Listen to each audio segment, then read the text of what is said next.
Press conference किस मुद्दा पर रखा गया? देखिए, आज की हमने एक बैठक रखी, विशेष बैठक, जिसमें इस बात पर चर्चा हुई कि जो हमारे पिछले 4-4.5 महीने से जो अनवरत हमारा जो निरंतर हमने जो आंदोलन किया राम के विरोध में और सरकार से बार बार मांग की, उनसे अपने लोकतांत्रिक तरीक़ों से हमने जो उनको इस बात पे कि राम को हटना चाहिए हर हालत में, जो हमारा जो लगातार जो हमारा ये आंदोलन चला, वो हमें निराशा मिली उससे तब जब 24 अप्रैल को बंदूक के साए में जो शाम को पूरे मतलब राम का जो है पूरे जगह को छावनी में बदल के चाकबंदी करके और राम का निर्माण शुरू किया गया। उसी समय समझ में आ गया कि अब सरकार अपने पे करने पे उतर आई है, तो हमने 25 तारीख को भी जो बैठक आपातकालीन जो वहाँ पर सिरटोली के सरना स्थल में ही बुलाई, जिसमें भी काफ़ी अड़चनें पैदा करने की कोशिश की प्रशासनिक पदाधिकारियों ने, मगर हमने उस बैठक को पूरा करके जितने भी लोग पहुँच पाए थे उसे, और हमने बंदी का ऐलान किया। इस बीच में कुछ हमारे जो समाज के एक विश्व संग्रह करके जो है सभी जनजातीय समुदाय में इसका बहुत महत्व है, उसमें लोग उस परंपरा में थोड़ा सा वो व्यस्त हो गए, तो इसलिए हम लोगों ने आगे ठेला है। और अभी जब आज की इस बैठक में हमने फैसला लिया है कि राम का मामला तो वो जीवित हम रखेंगे ही, वो आंदोलन हमारा चलेगा ही, क्योंकि ये गलत है, हमारी मांगे जायज़ रही हैं हमेशा से,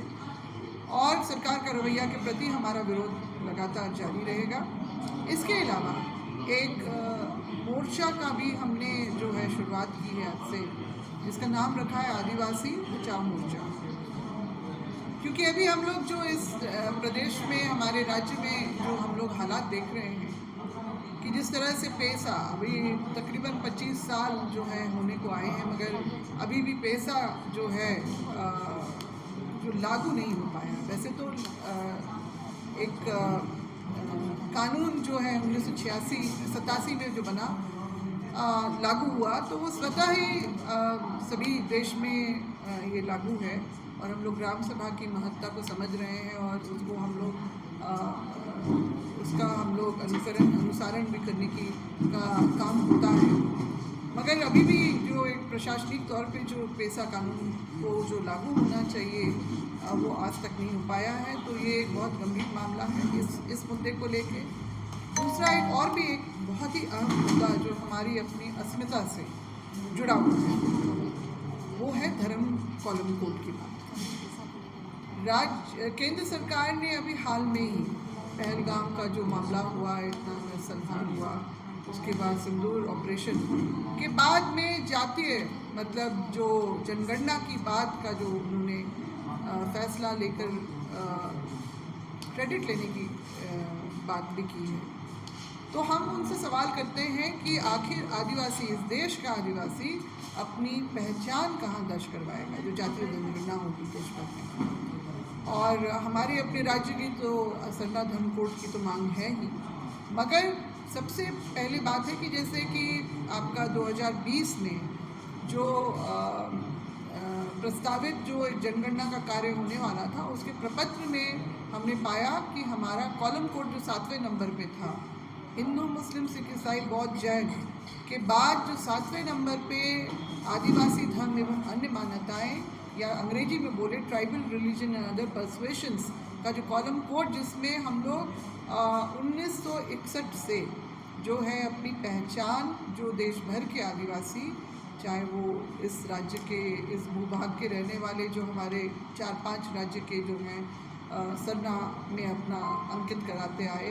गोंडी, भीली, कोया परनेम, डोडी और इस तरह के तमाम जो हैं अलग अलग जो जाति समुदाय हैं, वो अपने कॉलम कोड की उसी कॉलम कोड के तहत अपनी पहचान दर्ज कराते आए। जो आखिरी जो जनगणना जो हमारे 2011 में हुआ, उसमें ये प्रमाण है कि सरना धर्मावलंबियों ने 50 लाख के तकरीबन का अपना आंकड़ा बनाया था। ये एक प्रमाण है। और अभी एक नैरेटिव जो है बीजेपी ये अपना उछाल रही है कि आज़ादी के बाद से आदिवासियों को उनकी पहचान के नाम पे कोई कॉलम कोड ही नहीं दिया, सरकार ने उनका इतना बड़ा अन्याय किया। तो मैं उनसे पूछना चाहूँगी कि 2011 में जो सरना धर्मावलंबियों का 50 लाख का बना था, आखिर किस अंतर्गत कॉलम कोड के अंतर्गत हुआ था? अब वो क्योंकि सरना सनातनी एक है, आदिवासी हिंदू भी तो है, तो अलग से कॉलम कोड जो मोदी सरकार के इस देश में बनने के आने के बाद से जो ये एक नया नैरेटिव शुरू करते करते 2020 में जो हटा दिया गया, तो आदिवासी अपनी पहचान कहाँ दर्ज करवाएगा?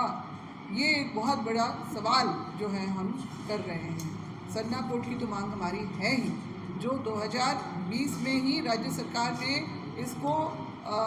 विधानसभा से पारित करके तो भेज दिया, मगर अभी भी वो अटका है क्योंकि वो दूसरी तरह के दबाव में जो सरना आदिवासी वाला एक जो संकल्प बना के गया था, वो टेक्निकली वहाँ पर अटक गया। और जो कॉलम कोड के अभाव में हमारे जो बच्चे जो स्कॉलरशिप, नेशनल स्कॉलरशिप जैसा जो है जो उनका अधिकार है, जो उसका छात्रवृत्ति मिलने का, उससे भी वंचित हो जा रहे हैं। ऐसे बहुत सारे जो है इस तरह के दुष्प्रभाव हम लोग देखने के लिए हम लोगों को मिल रहा है, इसलिए ये भी प्रमुखता से रहेगा। और एक मामला जो बहुत बड़ा है, जिस तरह से हमने जो अपना रैंप का मुद्दा शुरू किया, जो हमारी धार्मिक, पारंपरिक, सामाजिक आस्था के ऊपर एक जोरदार ठेस जो पहुंचाई गई, उसी तरह से अभी पिछले हफ्ते ही झारखंड उच्च न्यायालय ने भी एक जो अपना जो है फैसला जारी किया, जिसमें ये कहा कि जो ये झारखंड में जितने भी गैर मजुरवा ज़मीन है उसकी अब रसीद कटेगी।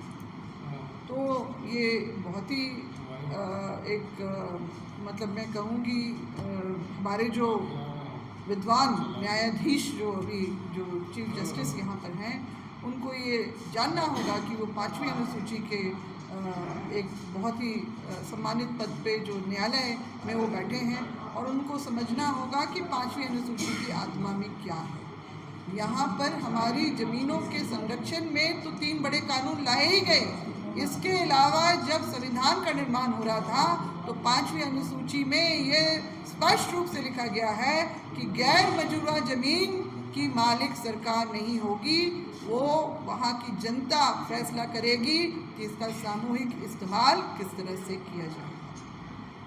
तो ये बहुत बड़ा एक धक्का है, इसका भी हम प्रतिकार करते हैं। और इन सब मुद्दों को लेके जो 27 मई को राजभवन के सामने हमारा महाधरना होगा इन सभी मुद्दों को लेके, और इसके अलावा 4 जून को जो है हमने जो झारखंड बंदी की भी घोषणा की है, ताकि जो है लोग जो है इसमें अपने सभी इन सब मुद्दों को लेके सड़क पे आएँ और जो बंदी का जो आह्वान है उसको सफल करें। क्योंकि हमारी ये जो अधिकारों पे जो हमारे ऐतिहासिक रूप से हमें संविधान में जो हमें अधिकार मिले, उस पे ये गहरी चोट जो पहुंचाने की कोशिश की जा रही है, उसका हम प्रतिकार करते हैं। माननीय मुख्यमंत्री जी ने 2019 के ही चुनावी घोषणा में कहा था कि रघुवरदास जी के समय, उनकी सरकार के समय जो लैंड बैंक का जो निर्माण का जो काम हुआ था, उसको हम सत्ता में आते के साथ निरस्त कर लेंगे। पिछले टर्म में तो उन्होंने नहीं किया, इस टर्म का भी कोई गुंजाइश इसलिए नज़र नहीं आ रहा है क्योंकि अब तो वो यूरोप से निवेशकों को बुलाने के लिए ला रहे हैं, और ये जो अभी फैसला जो आया है गैर मजुरवा ज़मीन, वो उसी कड़ी का हिस्सा नज़र आता है स्पष्ट रूप से। हो सकता है लैंड बैंक में अब इतने निवेशक आ जाएं तो लैंड बैंक से भी ज़मीनें कम हो जाएंगी, क्योंकि 1200-1300 एकड़ तो उन्होंने पहले एमयू करके गौतम अडानी उनको 2 प्रोजेक्ट के लिए दे दिया है। तो अभी ये एक ऐसा मंजर है जो हम लोग देख के शाशंकित हैं कि आने वाला जो है वक्त हमारे इस राज्य के लिए, इस राज्य में जो निवास करने वाले आदिवासियों के लिए, हमारी अपनी धर्म परंपरा संस्कृति को बचाने के लिए कितना कड़ा संघर्ष करना पड़ेगा, उसको तैयार करने के लिए हम जनता के बीच में इन सब मुद्दों को लेके जा रहे हैं महाधरना के द्वारा, और जो राज्यव्यापी जो हमारा झारखंड बंद होगा 4 जून को, उसके द्वारा। तो यही आज का हमारा इस बैठक का मुख्य उद्देश्य था और हमने इसको फैसला लिया है और हम आपके चैनल के माध्यम से हम अपने सभी लोगों से हम आह्वान करते हैं कि इसमें भरपूर जो है वो सहयोग करें, आए अपने अधिकारों को बचाने के लिए, नहीं तो ये आने वाले वक्त में ये सब कुछ हमारा गर्त में चला जाएगा। शुरू से ही जो हमारा रैम का जो मुख्य मुद्दा था, जिस तरह से 4 महीने से लगातार आंदोलन हम लोग कर रहे थे और आज रैंप 100% बन के कंप्लीट हो गया है, उद्घाटन की यहाँ पे बात हो रही है। और जिस अगवा सरकार को हम लोग अपना जल जंगल जमीन और आस्था का जो जगह को बचाने के लिए उसको बैठाए थे, लेकिन आज उसके विपरीत जाके और आदिवासी समाज के विपरीत जाके उसके आस्था स्थल को लूटने का यहाँ पे प्रयास किया जा रहा है। बंदूक की नोक पे यहाँ पे लूटने का प्रयास किया जा रहा है। यहाँ तक कि जो नए युवा है जो अपने जगह की रक्षा कर रहे, खुद भी एक आंदोलनकारी के पुत्र रहे हैं, और जो नए युवा है आंदोलन कर रहे हैं उस पर भी फर्जी मुकदमा किया जा रहा है। समाज जिस जमीन को बचाने के लिए अगर खड़ा हो रहा है तो उस पर केस किया जा रहा है। तो ऐसा हम लोग रघुवर दास की सरकार में भी नहीं देखे थे कि आप सामाजिक स्तर से किसी चीज़ को बचा रहे तो उस पर फर्जी मुकदमा किया जा रहा है। यहाँ तक कि पत्रकार जैसे उन पे भी फर्जी मुकदमे किए जा रहे हैं। और हमारे जितने भी मुद्दे हैं, जो धर्म कॉलम को लेके, जो लैंड बैंक बनाया गया है उसको निरस्त करने को लेके, और भी अनेकों मुद्दे जो आदिवासी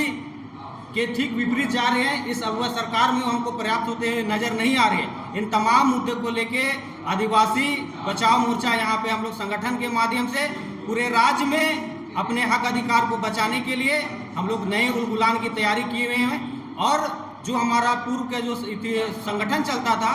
केंद्रीय स्थल सिरम टोली बचाव मोर्चा, उसके जगह हम लोग आदिवासी बचाव मोर्चा के बैनर तले, क्योंकि चारों मुद्दा को लेके हम लोग कुछ करेंगे। साथ में झारखंड प्रदेश के अलावा विभिन्न और भी प्रदेश है, जैसे वेस्ट बंगाल हो गए, उड़ीसा हो गए, छत्तीसगढ़ हो गए, वहाँ के भी आदिवासी हमारे साथ संपर्क में और हमारी लड़ाई में आ रहे हैं। इसलिए हम लोग अपना जो नाम है उसको थोड़ा सा बदल के आदिवासी बचाव मोर्चा उसका एक बैनर बनाए। और 27 तारीख को हम लोग बृहद रूप से एक महाधरना करने जा रहे हैं। और 4 जून को अपने जितने भी मुद्दे हैं, ज्वलनशील मुद्दे हैं, उनको लेकर हम लोग आह्वान कर रहे हैं कि जितने भी राज्य के आदिवासी युवा हो, हमारे भाई बंधु हो, आप लोग अपने जल जंगल जमीन की रक्षा के लिए और अपने अधिकार की रक्षा के लिए 4 जून को भी भारी से भारी संख्या में बचाने के लिए आपको इस आंदोलन में भाग लेना है। यही आह्वान के साथ हम लोग आज का प्रेस वार्ता रखते हैं। मेरा नाम राहुल तिर्की, सामाजिक अगुवा।